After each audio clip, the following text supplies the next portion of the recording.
নমস্কার বন্ধুরা, মানবীর রান্নাঘরে আপনাদের সবাইকে স্বাগত জানাই। আমার আজকের রেসিপি হলো পোহা। পোহা একটা জনপ্রিয় রেসিপি, সারা ভারতেই এটা চলে ব্রেকফাস্টে। তো যেমন পরোটা, রুটি এগুলো চলে, সেরকম পোহাও খুব জনপ্রিয়। আসুন দেখে নিই কীভাবে করেছি। পোহা বানানোর জন্য লাগবে এরকম ধরনের চিড়ে, মানে বেশি পাতলা নয়।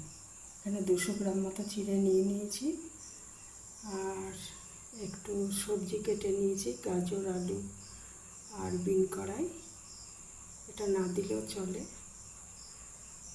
আর একটা মিডিয়াম সাইজের কাঁচা পেঁয়াজ, কারি পাতা, কাঁচা লঙ্কা কুচি, আর একটু চিনাবাদাম ভাজা রয়েছে, সেটা দেব। চিড়েটা ভালো করে ধুয়ে 2-3 বার ধুয়ে জল ঝরিয়ে রেখে দেবো 5-7 মিনিট। আর ততক্ষণে আমি এই সবজি এটা ভেজে নেব। একটা ননস্টিক কড়াই নিয়েছি, এতে 2 চামচ সাদা তেল নিয়ে গরম করে নিচ্ছি, তেলটা ভালো করে। তারপরে সবজিগুলো এতে ভেজে নেব। আগে তেলে সবজিগুলো দিয়ে দিয়েছি, আর এর মধ্যে 1/2 চামচ নুন আর 1/2 চামচ হলুদ দিয়ে দিয়েছি। দিয়ে এটা এবারে একটু ভেজে নেব ভালো করে।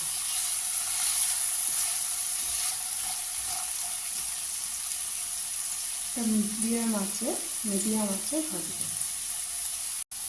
3-4 মিনিট পর ফিরে এসেছি, এটা হয়ে গেছে প্রায়। আর মিনিট খানেক পরে ভাজাগুলো একটা জায়গায় তুলে নেব। তারপরে ওই তেলটার মধ্যে একটু সর্ষে আর কারি পাতা ফোড়ন দেব। ভাজাটা তুলে নিয়েছি, আর ওই বাকি তেলটার মধ্যে কারি পাতা আর সর্ষে ফোড়ন দিয়ে দিয়েছি। এরপর কুচিয়ে রাখা পেঁয়াজ আর লঙ্কা এটা দিয়ে দিলাম, দিয়ে এটা ভেজে নেব। ভেজে রাখা তরকারিগুলো এর মধ্যে দিয়ে দেবো। সামান্য একটু হলুদ দিয়ে ভেজে নিচ্ছি এটা।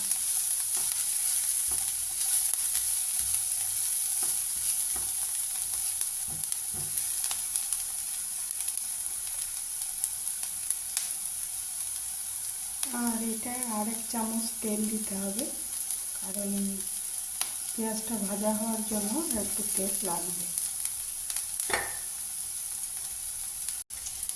1 চামচ তেল দিয়ে দিয়েছি এর মধ্যে, দিয়ে এটা ভেজে নিচ্ছি।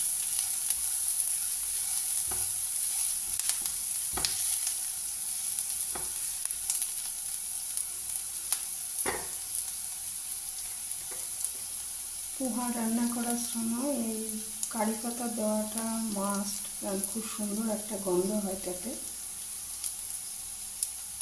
পেঁয়াজটা ভাজা হয়ে গেছে, এর মধ্যে এবার ভাজা তরকারিগুলো দিয়ে দেবো। দিয়ে তারপরে ধুয়ে রাখা চিড়াটা তার সাথে মিশিয়ে দেবো। আর চিড়ার মধ্যে আমি 1/2 চামচ মতো আরও নুন দিয়ে রেখেছি। এবারে এর মধ্যে ধুয়ে রাখা চিড়েটা দিয়ে দিয়েছি। এবার এটা একসাথে মিশিয়ে দেবো ভালো করে, দিয়ে ঢাকা দিয়ে 3-4 মিনিট রান্না করে নেব এটা একসাথে মেশানোর পর।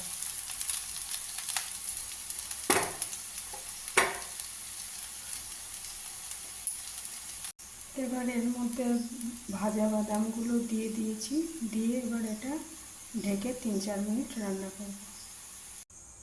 ঢেকে রান্না করার সময় এটা আঁচটা একদম কম রাখতে হবে। 2-3 মিনিট পর ফিরে আসছি। 4-5 মিনিট পর ফিরে এসেছি, দেখি এটার কীরকম অবস্থা। ঢাকনা খুলে দেখুন, এই পোহা একদম রেডি হয়ে গেছে খাবার জন্য। এটা লেবুর রস আর ঝুরি ভাজা দিয়ে পরিবেশন করতে পারবে। খাওয়ার সময়।